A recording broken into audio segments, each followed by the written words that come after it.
Rahim G'anixonov to'pni o'yinga kiritib bermoqda. Mash'al o'sha Qo'qon 1912 jamoasidan g'alabani qo'lga kiritgandan so'ng birinchi zarba qoyil. Qo'qon jamoasini mag'lubiyatga uchratgandan so'ng o'z yaxshi uzatma. Hoshimov to'pni saqlab qoldi.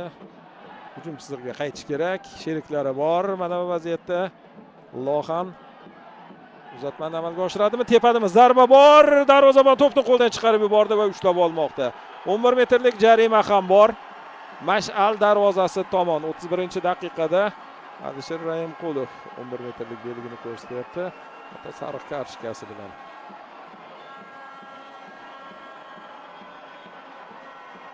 Tohirbek Tasimov adashmasam kelib raqibini kulatdi.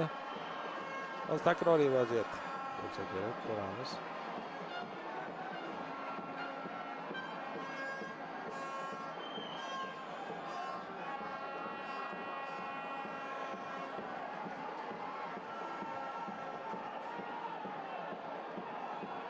Diyorbek Ortiqboyev to'pning oldida.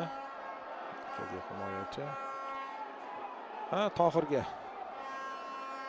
sariq kartochka ko'rsatilgan.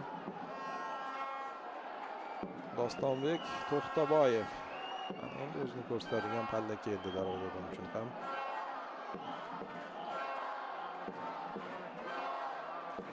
Diyor Dostonga qarshi, Doston Diyorga qarshi. Xo'sh, lekin ustunlik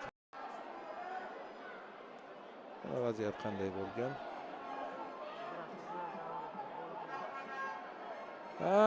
Ushlab qolgan ekan bu. Endi Doston ham 11 metrlik belgi.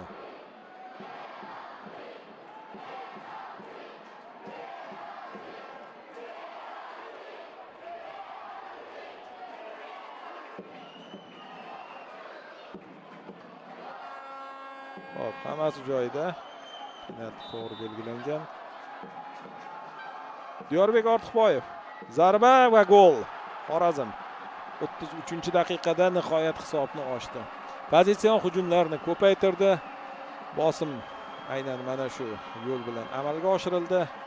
Ortidan esa standart vaziyat 11 metrlik belgidan bo'lsa-da hisobni ochyapti. Bu esa jamoani oldinga olib chiqmoqda hisobda.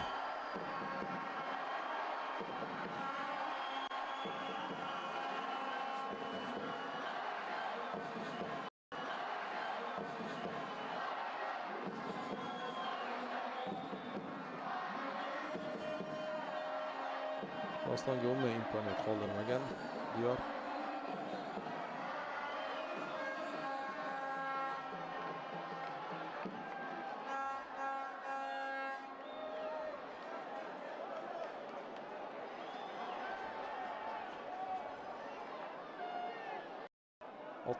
daqiqa boshlangan. Lekin 1-0 hisobini ushlab qolish maqsadida himoyaviy o'yin namoyish etish qiyin ish, o'ta qiyin ish va katta xato ekanligi bugun o'z isbotini topib bo'lgan. To'p bunga e'tibor qilsa kerak albatta. Xorazmdan hujum. Xorazmliklar jarima maydoni ichida. Xorazmliklar raqib darvozasi oldida uzatma. Darvozabon Dostonbek ajoyib tarzda o'ynadi. Uzoqdan yo'llangan zarba Rustamjon Abdumad Ortiqboyevdan to'p. Yana xorazmliklarda qo'sha oldi.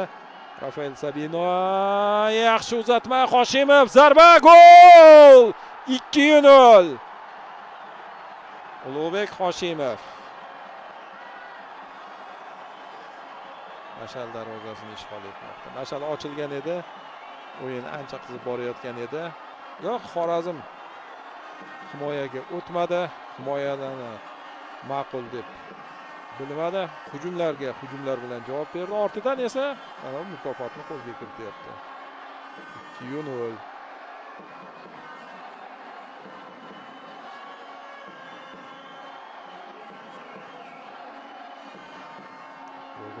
Zo'r o'ynadi. Himoyachini aldadi. Holatini to'g'rilab oldi.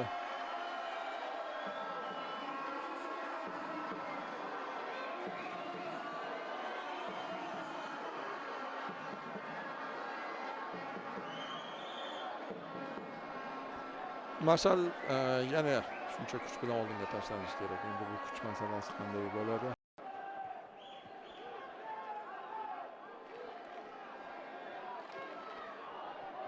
Frankdan yaxshi uzatma bor. Jiddinov.